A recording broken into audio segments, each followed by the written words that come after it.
প্রিয় স্টুডেন্টস, আজকের যে টপিকটা খুবই ইম্পর্টেন্ট একটা টপিক, সেটা হচ্ছে ইংলিশের ওপরে। ইংলিশ, অনেকে ভাবো যে ইংলিশ একটা খুব বিশাল টাফ কিছু ব্যাপার। অনেক স্টুডেন্ট আছে যারা এটাই ভাবে যে ইংলিশ কিভাবে শিখবো, ইংলিশ মানে একটা পড়তে গেলে অনেক সময় আটকাচ্ছে, অনেক বলতে গেলে আটকাচ্ছে, লিখতে গেলে তো একদমই আরও অসুবিধার সৃষ্টি হচ্ছে।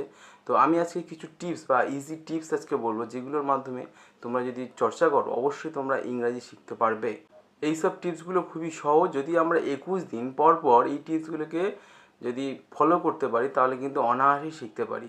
এবং 21 দিন পরে আমি বলে দিচ্ছি, আজকের যে দিন, আজকের দিনটা ক্যালেন্ডারে তারিখের দাগ মেরে রাখবে এবং 21 দিন পরে দেখবে তোমরা এই যে ইংলিশে কেমন ডেভেলপ করেছো। আর এটা পসিবল, সম্ভব বলেই আমি এখানে এই ভিডিওটা বানিয়েছি, কারণ এই ভিডিওর মাধ্যমে তোমরা ইংরাজি অনায়াসেই শিখতে পারবে এবং 21 দিনের মধ্যে তোমরা এতটাই পরিবর্তন। অনেক স্টুডেন্ট আছে যারা ভালো পড়াশোনায় ভালো ব্রিলিয়ান্ট, কিন্তু দেখা যাচ্ছে ইংরাজিতে সমস্যা, ইংরাজি যারা ভয় আছে, জড়তা আছে, বা ইংরাজি বলতে গেলে, পড়তে গেলে বা লিখতে গেলে অনেক সময় তারা আটকে যায়।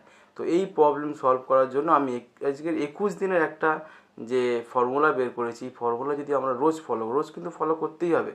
যদি করতে পারি তাহলে কিন্তু কারোর কাছে যেতে হবে না, কারোর দরকারও হবে না, কারোর কাছে রিকোয়েস্টও করতে হবে না, কারোর পায়ে ধরতে হবে না। নিজেরা কিন্তু 21 দিনে একটা ভালো ইংরাজির সুফল পাবে। এবং সেটা শুধু না, আজকের ডেটটা এবং 21 দিন পরের ডেটটা তোমরা মিলিয়ে দেখবে যে ইংরাজি কতটাই ডেভেলপ করেছো। কারণ তোমরাও তো ভাবো যে ইংরেজি কী না কি, কিন্তু ইংরেজি কিছুই না। ইংরেজি শুধুমাত্র একটা ভাষা। English just a language. এই ল্যাঙ্গুয়েজ যে কোনো, আমরা যেমন ছোটোবেলা থেকে শিখি ল্যাঙ্গুয়েজ, সেরকমভাবে ইংলিশটাকেও যদি সময় দিই অবশ্যই আমরা ইংরেজি শিখতে পারবো। তো দেখে নিই যে এই 8টা কী টিপস আছে বা 8টা কী যেটা সায়েন্টিফিক ট্রিক্স, যেগুলো ফলো করলে তোমরা অনায়াসেই ইংলিশ শিখতে পারবে। এবং সেটা প্রথম যে স্টেপটা হলো শোনা। অর্থাৎ শোনা মিন্স হচ্ছে যে গোল্ড ওই শোনা না, শোনা মিন্স হচ্ছে লিসেনিং। অর্থাৎ আমরা যে শুনছি, হ্যাঁ, তোমরা যদি ঠিকঠাক ইংলিশ শুনতে পারো, মানুষ শুনে তারপরে বলে, অর্থাৎ সেটাও তোমাদের হচ্ছে গোল্ডের মধ্যে কাজ দেবে। তো এই শোনা হচ্ছে কি, যে আমাদের হচ্ছে ইংলিশ আমরা প্রথমে আমাদের শুনতে হবে। কি শুনতে হবে? ধরো একটা বাচ্চা, সেই বাচ্চাটা ছোটোবেলা থেকে ইংলিশ বা বাংলা যাই বলো, সে কিন্তু কিছুই জানে না। হওয়ার পরে কি সে কি কোনো ভাষা জানে? না, সেই কোনো ভাষা শিখে এসেছে। কিন্তু সেই বাচ্চাটা যখন আমরা দেখি যে আস্তে আস্তে বড় হয়, সে তার মায়ের মুখে, পরিবারের লোকেদের মুখে সে শুনতে কী করে বাংলাটা অনায়াসেই শিখে ফেলে। অর্থাৎ সে কিন্তু শুনেই শেখে। সে কিন্তু নিজে থেকে কিছু শেখে, মানে তার কাছে কোনো ম্যাজিক্যাল পাওয়ার নেই বা কিছু নেই। সেটা বাচ্চাদের আমরা খেয়াল করে দেখতে পাই এটা। তো এইরকমভাবে ইংলিশ হচ্ছে আগে শুনতে হবে, ভালো করে শুনতে হবে। অর্থাৎ তুমি ধরো কোনো ভিডিও গেম খেলছো বা তুমি কোনো নিউজ চ্যানেল শুনছো, সেটা ইংলিশে শোনো। তুমি ধরো কোনো ইউটিউব ভিডিও, অনেক সময় দেখা যাচ্ছে ভালো ভালো ভিডিও, সেটা ইংলিশে। আমরা কী করি, ইংলিশ হলে সাউন্ডটাকে অফ করে দিয়ে ভিডিওটাকে দেখছি, কিন্তু এটা করলে হবে না। সেই ইংলিশগুলোকে শুনতে হবে। দেখবে শুনতে অনেকটা এই ভাষাটা বোধগম্য হবে, অর্থাৎ আমরা বুঝতে পারবো। প্রথমে শোনার একটা হ্যাবিট তৈরি করতে হবে, যে আমি 15 মিনিট হোক বা আধ ঘন্টা হোক পার ডে কিন্তু আমি শুনবো। এই শুনতে থাকলে কিন্তু আমাদের অনেক কিছু জায়গায় ইংরেজি কঠিন ওয়ার্ড বা যেগুলো আমরা, বা একটা কোনো ইজি গ্রামার যেটা আমরা জানি কিন্তু আমরা বলতে পারি না, অর্থাৎ এই যে শুনতে কিন্তু একটা হ্যাবিট তৈরি হবে, বলা এক সময় বলবে। অর্থাৎ মানুষ শুনতেই কিন্তু এক সময় বলে। সেই জন্য বলছি যে প্রথমে আমাদেরকে শুনতে হবে।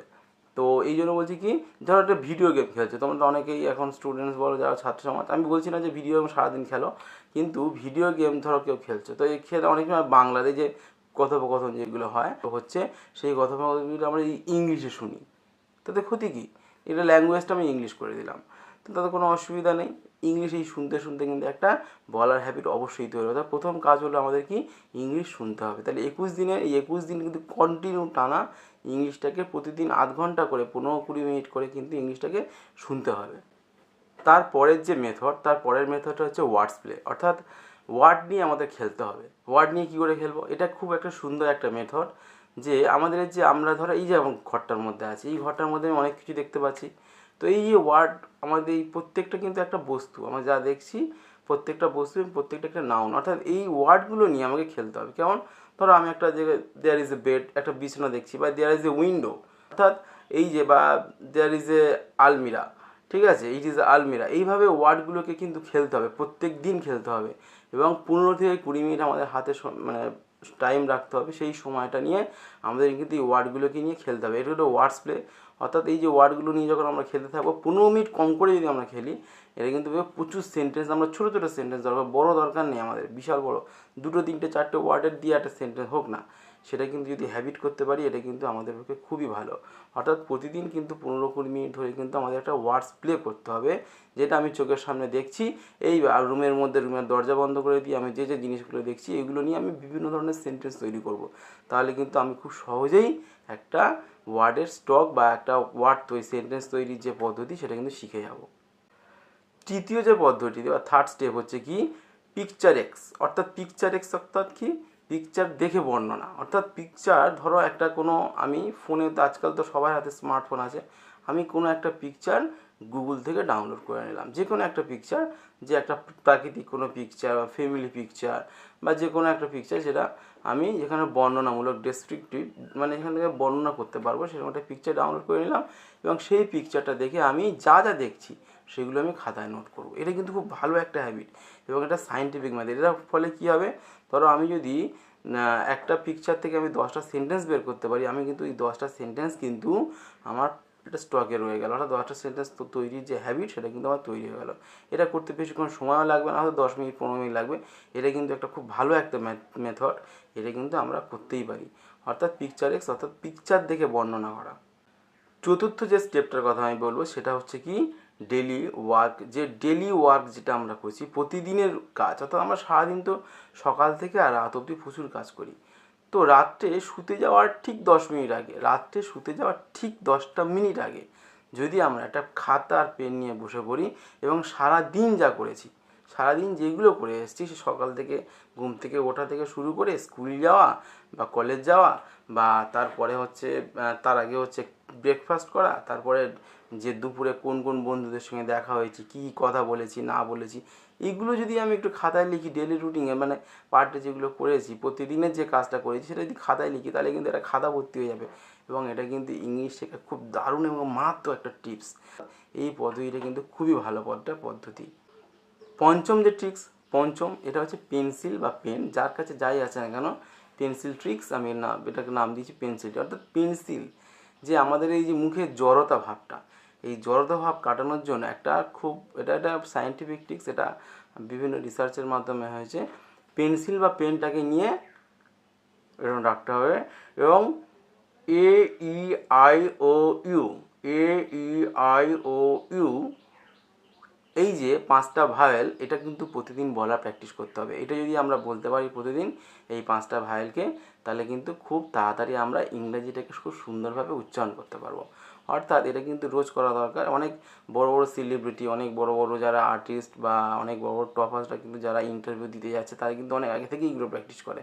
এগুলো করলে কি হয় যে আমরা প্রতিদিনের এই ইংলিশটা যেটা করছি বা বলার চেষ্টা করছি সেটা আরও অনেক ক্লিয়ার হয়, আমাদের ভয়েসটা বা আমাদের যে ইংলিশ বলার যে পদ্ধতিটা এটা কিন্তু অনেক ক্লিয়ার হয়। এটা হচ্ছে পেন্সিল ট্রিক্স বা পেন ট্রিক।